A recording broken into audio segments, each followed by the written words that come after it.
Alam niyo ba, may isang bundok sa Pilipinas na hindi lang basta bundok, kundi pinaniniwala ang pintuan patungo sa ibang mundo?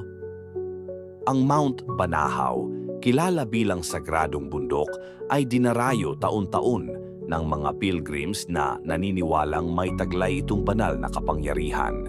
Pero sa likod ng mga dasal at ritual, may mga kwento ng mga taong biglang nawawala at hindi na muling bumabalik. Marami ang naniniwala na ang kabundukan ay may portal na nagbubukas kapag napili ka ng mga espiritu ng bundok. Isang maling galaw, isang maling salita, at maaari kang hulihin ng lugar na ito.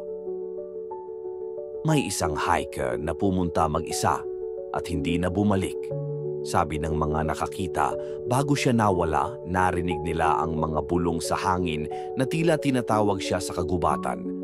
Wala ni isang bakas na naiwan, parang binura siya sa mundong ito. Hanggang ngayon, walang makapagpaliwanag kung bakit may mga nawawala sa Mount Banahaw.